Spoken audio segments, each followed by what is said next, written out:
देश की बेटी। इस देश में बेटियों को कन्या कहा जाता है। उसे लक्ष्मी, सरस्वती, माँ दुर्गा के रूप में देखा जाता है और नवरात्रा के दिनों में तो साक्षात उसे घर घर में पूजा जाता है। फिर क्या हो गया कि आज वह अपने अस्तित्व की लड़ाई लड़ रही है। वह अपने जीवन की भीख मांग रही है। अरे, बेटी तो हर घर की शान है, उसी से घर में रोशनी है। बेटी तो घरों को जोड़ती है। तो आइए, बेटियों के सम्मान में हम एक नाटक प्रस्तुत करने जा रहे हैं, जिसका शीर्षक है बेटी बचाओ बेटी पढ़ाओ।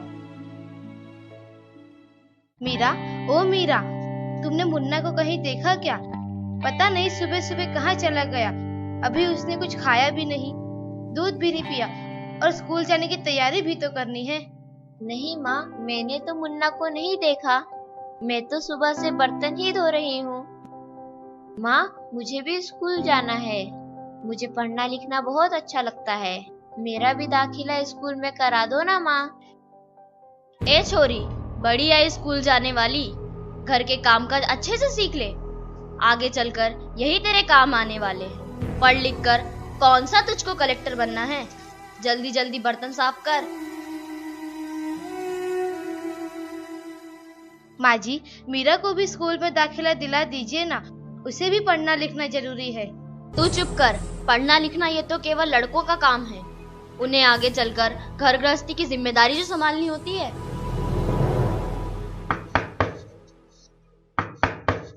अरे, क्या हो रहा है?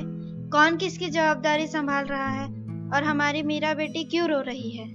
देखिए ना डॉक्टर दीदी, दादी मुझे स्कूल ही जाने नहीं देती। कहती हैं तुझे पढ़ लिख कर क्या करना है, आगे चल के चूल्हा चौका ही तो संभालना है। अरे, यह तो बहुत गलत बात है माँ जी। क्या आपको नहीं लगता कि हम बेटियां भी पढ़ लिख कर आगे बढ़े? आज समाज बहुत आगे बढ़ गया है माँ जी। आप किस दुनिया की बात कर रही हैं? हम 21वीं सदी में जी रहे हैं।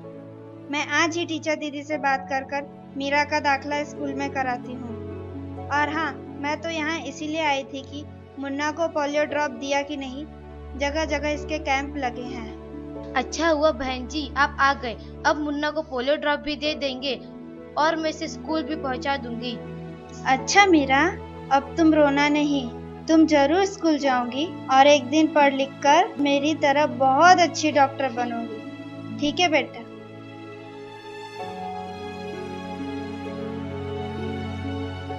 बहू, जरा एक गिलास पानी तो लाना।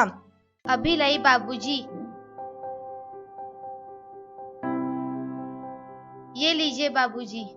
अरे ये देखो, अखबार में प्यारी बेटी के बारे में कितनी सुंदर कविता आई है। आओ मैं तुम्हें यह कविता पढ़कर सुनाता हूँ। कहती बेटी बाह पसार, मुझे चाहिए प्यार दुलार। बेटी की अनदेखी क्यों करता है निष्ठुर संसार। सोचो जरा हमारे बिन बसा सकोगे घर परिवार। गर्भ से लेकर यौवन तक मुझ पर लटक रही तलवार। मेरी व्यथा वेदना का अब हो स्थायी उपचार। जब माँ ही जग में न होगी तो तुम जन्म किससे पाओगे। जब बहन न होगी घर आंगन में तो किससे रूठोगे, किसे मनाओगे। जब दादी नानी न होगी तो तुम्हें कहानी कौन सुनाएगा। जब कोई स्वप्न सुंदरी ही न होगी तो तुम किससे ब्याह रचाओगे। जब घर में बेटी ही न होगी तो तुम किस पर लाड लुटाओगे। जिस दुनिया में स्त्री ही न होगी उस दुनिया में कैसे रह पाओगे। जब तेरे घर में बहू ही न होगी तो कैसे वंश आगे बढ़ाओगे। नारी के बिन जग सूना है, तुम ये बात कब समझ पाओगे। हाँ तो भाग्यवान, कैसी लगी यह कविता, है ना मजेदार? काहे की मजेदार कविता, मुझे नहीं आई पसंद। अरे कोई घर में है क्या? आइए आइए टीचर दीदी, हम आप ही का इंतजार कर रहे थे। हाँ, जरा मैं कुछ दिनों के लिए बाहर चली गई थी, इसलिए यहाँ नहीं आ पाई। डॉक्टर बहन जी कह रही थी आपने मीरा का अभी तक दाखिला नहीं कराया। ये तो बहुत होनहार छात्रा है, हमेशा अच्छे अंक लेकर उत्तीर्ण होती है। हाँ, मैं भी तो यही चाहती हूँ कि मीरा स्कूल जाए, खूब पढ़े, पर मेरी यहाँ सुनता कौन है। हाँ हाँ, खूब पढ़ाओ लड़की को और बाहर भेजो। जब कुछ गलत सलत हो जाएगा ना तो मुंह छुपाने की भी जगह नहीं मिलेगी। अरे माँ जी, आप कहाँ की बात कहाँ लेकर बैठ गए। मीरा को 10वीं तक तो पढ़ाई पूरी कर लेने दीजिए, आगे की पढ़ाई के बारे में बाद में सोचेंगे। हाँ टीचर दीदी, हम मीरा को अवश्य स्कूल भेजेंगे। मैं उसे मेरे जैसा अनपढ़ नहीं रहने दूंगी, उसे खूब पढ़ाऊंगी। कल मीरा को तैयार रखना, मैं उसे लेने आऊंगी। क्यों दादाजी, सही कहा ना मैंने? हाँ हाँ बेटा, बिल्कुल सही कहा। मैं तो कब से कह रहा हूँ कि मीरा को भी स्कूल जाने दो। प्रणाम दादाजी। प्रणाम बेटा। देश की बेटी